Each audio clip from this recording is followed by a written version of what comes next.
Hello, welcome to our COGS111 final project. This project was created by Ethan Lavine, Giovanni Mantuhac, Andrea, Julian Tolentino, and Ruiqi Chu. Throughout the course of this presentation, each member will touch upon different topics as they relate to our object of beauty. First, we will describe the object, then we will take the perspective of a behavioral scientist and a philosopher and try to describe how various properties of the object might interact with human psychology, biology, and how it elicits brain activity that accounts for the experience of beauty. After this, we will go over 6 different class topics and explain how our object of beauty relates to it. Then we will determine whether or not the topics mentioned are consistent with each other. Lastly, we will draw our own conclusions on if the object's beauty can be described throughout the previously mentioned framework. We chose a painting by Francisco Goya illustrating the Greek titan Cronus, also known as Saturn, eating one of his children. This depiction was painted in the early 19th century and is now displayed in the Museo Nacional del Prado in Spain. The reason why we chose this painting is because although the illustration itself can be defined as grotesque, and some might even say disturbing, it is still highly praised and valued. We draw correlations between this painting and the horror genre, being that certain populations find beauty in the grotesque, while other individuals may be repulsed. We believe this is an interesting phenomenon to explore for our project. Taking the perspective of a behavioral scientist, the main aspect that defines this object of beauty is horror and grotesque features. In this section, we will examine the effect this has on the human brain. Elements of this painting, such as the heavy shadows around Saturn and the dark, unclear background, create a feeling of mystery and danger. The surrounding darkness adds a sense of being trapped or overwhelmed. In addition, Saturn is depicted with unnaturally long and large limbs. These features were assuredly intentional from the artist and serve to create an uneasy feeling in the viewer because no human has features anywhere near Saturn's. Saturn's sun, which is shown to most resemble a human and which the viewer can see themselves as, is shown with his head being torn off and blood spilling down his body. This is another element that further adds to the disturbing atmosphere of the painting. In the context of the human brain, one can assume that the amygdala would be very active when seeing this image because the amygdala is known for processing fear and emotional responses. In addition, the amygdala activation occurs in response to threat signals that induce fear. Scientists observed a similar mechanism in people watching horror movies, and this can be extended to paintings. They hypothesized that highly reactive amygdala could induce thrill and enjoyment in horror films. There is a possibility that the amygdala becomes increasingly active with greater stimulation, and an individual's experience intensity correlates with the degree of amygdala activation while watching. In relation to our evolution, scientists have even proposed that certain objects or conditions that once posed a threat to human ancestors continue to trigger fear responses because of the evolutionary predisposition. Spiders are a staple in horror movies. The fear triggered by seeing spiders in a scary movie could be associated with evolutionary conditioning that activates the fight or flight responses for survival, although the viewer is not in any real danger. Looking at this painting may cause the viewer to shiver, startle, shield their eyes, or even tremble. All of these reactions, which are likely to occur because of the grotesque features mentioned previously, all contribute to the aesthetic experience of viewing this painting. The heavy shadows around Saturn and the dark, unclear background create a feeling of mystery and danger. Darkness might symbolize hidden threats. This fear makes the painting even more intense, as the surrounding darkness adds a sense of being trapped or overwhelmed. The shadow also may reflect darkness in Saturn's mind, showing his madness and moral corruption. This connection between the shadows and his inner turmoil makes the scene even more unsettling for the audience. I chose a picture of a hand reaching for light, which gives me a sense of feeling isolation, struggle, and also unknown threats of this person. The first class topic in relation to our object of beauty is prototype theory. Prototype theory explains the reason behind why humans prefer traits that are more average. Essentially, individuals have a mental image in their head of the best example of a category which guides their perceptions and judgments. The closer something is to the prototypical concept that they have, the more somebody will prefer it. In contrast, the further something is from the prototypical concept, the less somebody will prefer it. This is why grotesque in art is an interesting topic to explore, because this theory would predict the grotesque, which is an exaggeration of normal features, to be less preferable. However, there are consistently grotesque art displayed in museums, and highly praised artworks would suggest otherwise. Our argument is that prototype theory still holds, but when there is a significant deviation from the standard example, it can elicit an aesthetic experience. As far back as 1988, Friedrich Schlegel designated shock as an aesthetic experience. Schlegel indicated that the surprise of the new or unexpected awakens interest in the subject. In other words, the shock stimulates awareness and even fascination. Thus, he reasoned, ugliness perceived in art can spark pleasure because it is on the same continuum as beauty, with the attractive on one end and the ugly on the other. Furthermore, during class, we also discussed the concept of beauty as a byproduct of our complex brains. A cultural artifact is a representation of a society's values, beliefs, and ideologies.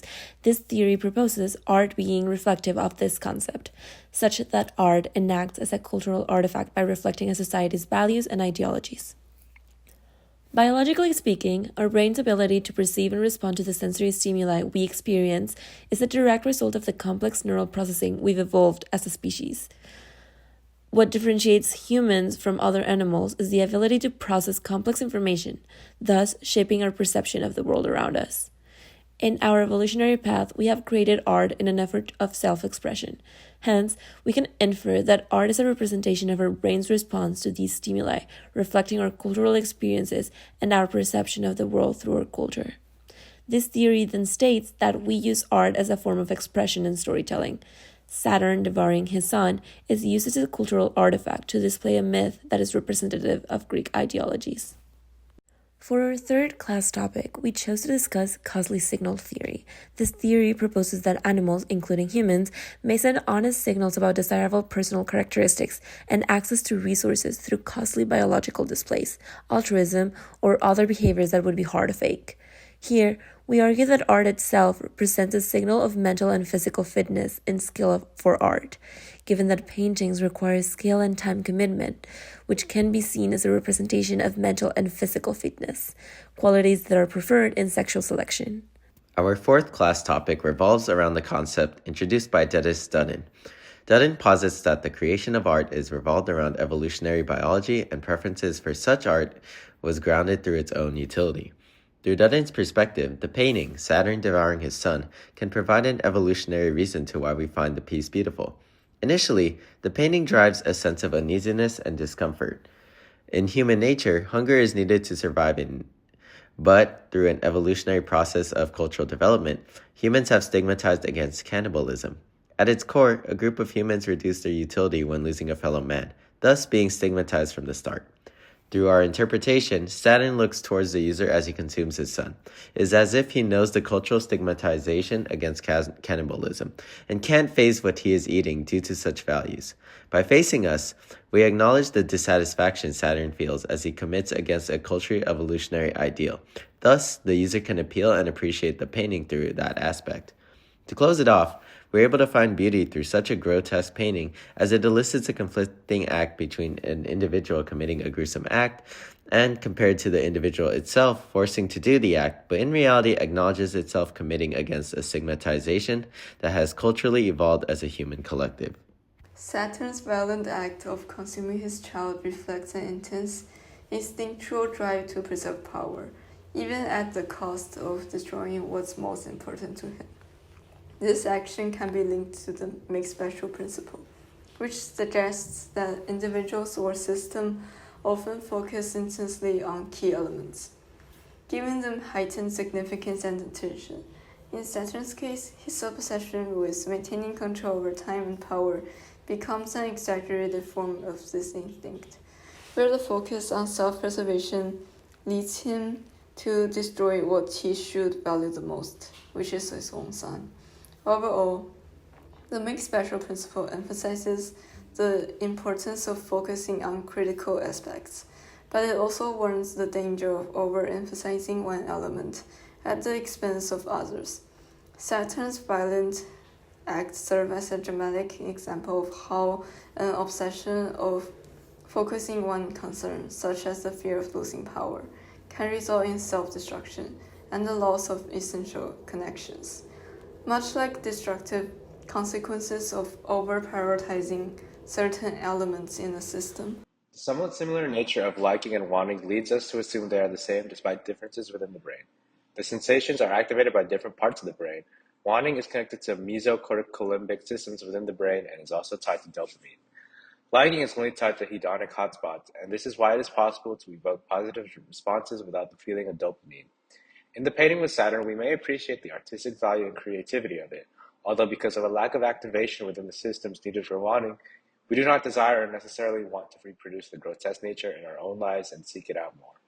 We related beauty as a byproduct of our complex brains to the making special principle, since people have an innate drive to enhance and give meanings to objects, actions, and events, as in rituals, ceremonies, decorations, music, and storytelling, forms of expression that highlight what is central or sacred. We were also able to relate the costly signal theory to the fundamental human behavior theory. Both followed the argument of art being desirable for mating and hence evolutionarily preferred. One inconsistency that we found is that beauty is a byproduct of our complex brains suggests that art is a representation of society's values. However, art as a fundamental human behavior posits that art is founded through evolutionary biology. We simply find beauty in art through what we developed and understand through utility. The second inconsistency that we found is costly signal theory is different than prototype theory, which suggests that the reason why we prefer this grotesque painting is from the shock value and deviation from the typical. Here they argue that the painting is desirable because of sexual selection. The topics we discussed in class are a good starting point to begin understanding why the object we chose is beautiful. However, we think that further investigation into the research of beauty in controversial topics should be addressed for us to adequately explain the intricacies behind the beauty of Goya's painting. Topics discussed in class, such as the shadows and use of lighting, can provide some insight into our perspectives of beauty. But what about blood? Can we find beauty in dismemberment? The grotesque nature of the scenes portrayed in Saturn devouring his son gives rise to theories of beauty and psychology that need further analysis. Thank you for listening.